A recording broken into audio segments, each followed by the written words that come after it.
Bonjour à vous. Aujourd'hui, on se pose une question assez directe. Est-ce que c'est vraiment possible de s'enrichir en 5 ans? Et surtout, avec un plan qui tient la route, un plan réaliste. Bonjour à vous. Oui, c'est une question qu'on entend souvent. Pour y répondre, on va regarder de près plusieurs choses. Une étude assez connue, The Wealth Equation, Mhm. le livre de Ramit Sethi, I Will Teach You to Be Rich, et puis on va essayer de synthétiser tout ça avec un plan d'action, en regardant aussi un peu les données de la Banque de France pour rester concret. D'accord.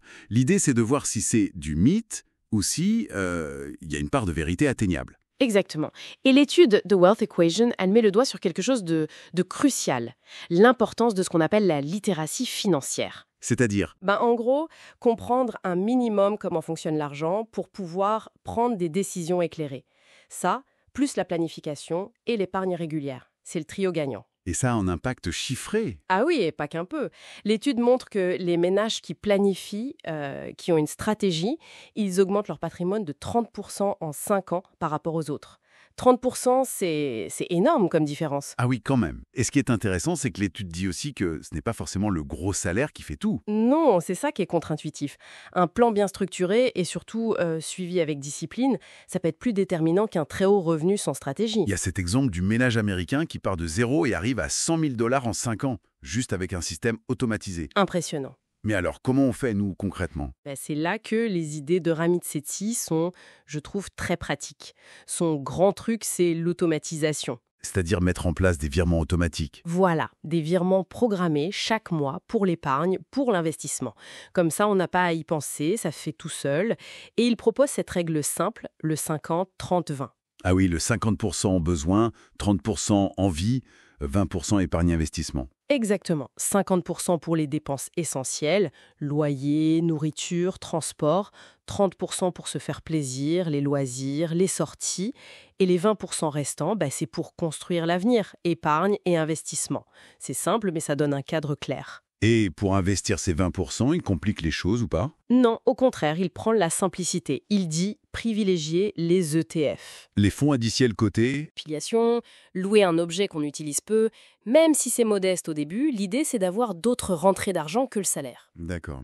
Alors, si on essaie de mettre ça en musique sur 5 ans, en s'inspirant aussi des chiffres français, année 1, on commence par quoi? Année 1, les fondations, on établit son budget 50-30-20, on automatise l'épargne. Mettons 200 € par mois. C'est peut-être ambitieux, mais ça donne un ordre d'idée, non? D'après la Banque de France, certains ménages pourraient atteindre ça avec une bonne planification. Oui, 200 euros, c'est un bon exemple pour illustrer. Et surtout, pendant cette première année, on se forme un peu, on lit des articles, on écoute des contenus sur l'investissement, juste pour comprendre les bases. Ok. Année 2 et 3. Là, on passe à l'action sur l'investissement. C'est 200 euros par mois, ou une partie, on commence à les placer, par exemple en ETF. On vise un rendement moyen. Historiquement, sur le long terme, on parle souvent de 7% par an. Faut rester prudent avec ça, les performances passées. Bien sûr, c'est une hypothèse, pas une garantie. Et en parallèle, on explore une piste de revenus passifs, sans pression. Et, très important, on évite comme la peste les dettes qui coûtent cher, genre les crédits revolving. Sinon, c'est comme remplir une baignoire percée, ça sert à rien. Logique. Et après ces bases, années 4 et 5. On accélère, on passe la seconde. C'est l'idée, oui. Si la situation le permet, on essaye d'augmenter le taux d'épargne et d'investissement, passer de 20% à peut-être 25%, voire 30% des revenus. D'accord. Et le point vraiment essentiel à ce stade, on réinvestit tous les gains. Les dividendes, les intérêts, tout est remis dans la machine pour faire jouer les intérêts composés. C'est là que la courbe commence vraiment à grimper. Et juste pour voir, ces 200 € par mois, investis à 7% par an, ça donne quoi au bout des 5 ans, à peu près? Alors, si on prend cette hypothèse de 7% annuel, encore une fois avec prudence, 200 euros versés chaque mois pendant 5 ans, ça peut construire un capital d'environ 13 000 euros. 13 000 €. Bon, on n'achète pas sa résidence principale avec ça, mais... Non, c'est clair. Mais c'est loin d'être négligeable, hein. C'est un capital de départ qui a été bâti méthodiquement. C'est un peu l'histoire de notre Julien imaginaire. Partir de rien et arriver à, disons, 15 000 euros d'actifs, plus un petit complément de revenu en 5 ans, avec ce genre de plan, ça paraît réaliste. C'est intéressant. Et cette discipline, cette approche méthodique, on la retrouve même si c'est à une autre échelle chez des gens comme Sarah Blakely qui a créé Spanx ou des investisseurs comme Peter Lynch. La constance, ça paye. Tout à fait.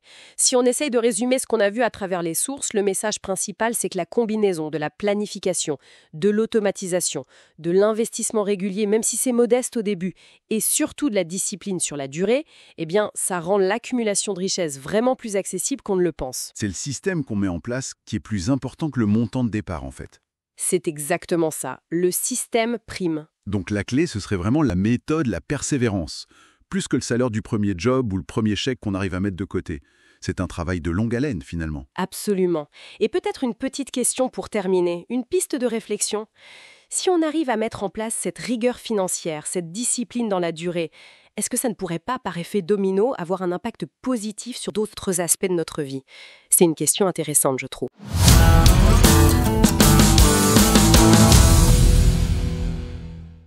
Like and subscribe.